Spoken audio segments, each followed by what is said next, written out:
लोकसभा निकालानंतर महायुतीचे कुणी ना कुणी नेते अजित पवारांवर नाराजी व्यक्त करताना दिसत आहेत। दुसरीकडे चौकशीचा ससेमिराही त्यांची पाठ सोडायला तयार नाहीये। उपमुख्यमंत्री अजित पवार चक्रव्यूहात सापडलेत का अशी चर्चा सुरू आहे। बघूया त्याबद्दलचा एक स्पेशल रिपोर्ट।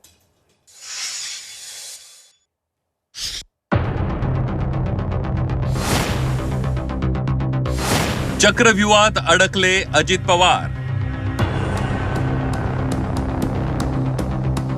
महायुतीत राष्ट्रवादी अजित पवार पक्षाची कोंडी।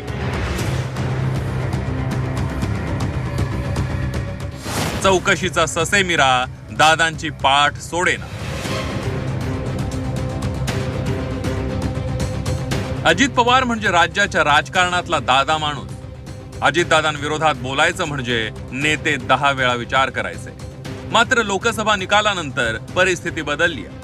महायुतीमध्ये अजित पवारांविषयी असलेली नाराजीची चर्चा आधी दबक्या आवाजात सुरू होती। आता भाजपचे नेते उघड आणि थेट अजित पवारांवर निशाणा साधताना दिसतात।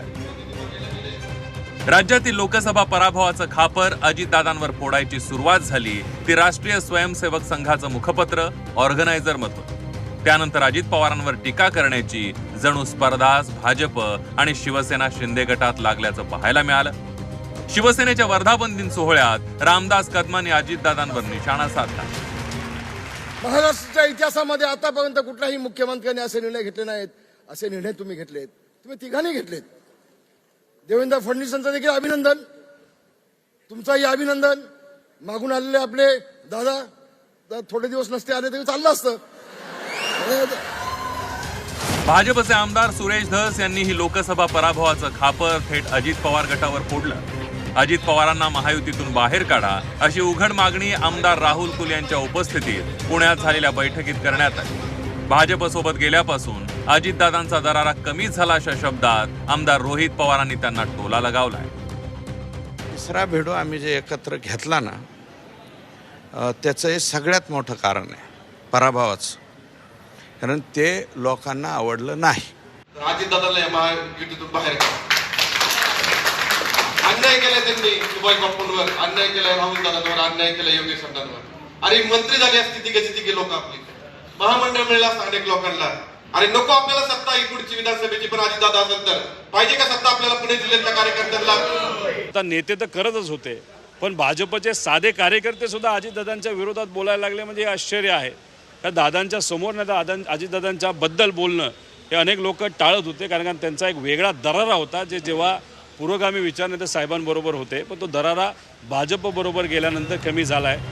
दुसरीकडे चौकशीचा फेरा काही अजित पवारांची पाठ सोडायचं नाव घेत नाहीये। जरंडेश्वर साखर कारखान्याची एसीबी चौकशी पुन्हा सुरू करण्यात आली आहे। महाराष्ट्र राज्य शिखर बँक घोटाळ्यात आर्थिक गुन्हे शाखेनं आधी अजितदादांना क्लीन चिट दिली, मात्र त्याविरोधात ईडीनं हायकोर्टात याचिका दाखल केली आहे। येत्या 12 जुलैला त्याबाबतची सुनावणी होणार आहे। अजित पवार संचालक असताना झालेल्या कर्ज वाटपात गैरव्यवहार झाल्याचा ठपका त्यांच्यावर आहे। सत्तेत असूनही चौकशी पुन्हा सुरू झाल्यानं आश्चर्य व्यक्त केलं जात आहे। त्यातच राष्ट्रवादी पक्षामधील नाराजीचाही अजितदादांना सामना करावा लागतोय। लोकसभा तिकीट वाटपात डावलण्यात आल्यानंतर छगन भुजबळ राज्यसभेसाठी इच्छुक होते, मात्र ती संधी गेल्यानं भुजबळ नाराज असल्याची चर्चा आहे। राजकारणात योग्य वेळी योग्य निर्णय घेणं खूप महत्वाचं असतं। राष्ट्रवादीत शरद पवारांकडून डावललं जात असल्याचं सांगत अजित पवारांनी बंड केलं। निवडणूक आयोगाने त्यांना पक्ष आणि चिन्हही बहाल केलं, मात्र लोकसभा निकालाचा फासा उलटा पडला। लोकसभेत पानिपत झाल्यापासून अजितदादांचं चाक राजकारणाच्या गाळात खोल रुतत चाललंय। ब्युरो रिपोर्ट, झी 24 तास।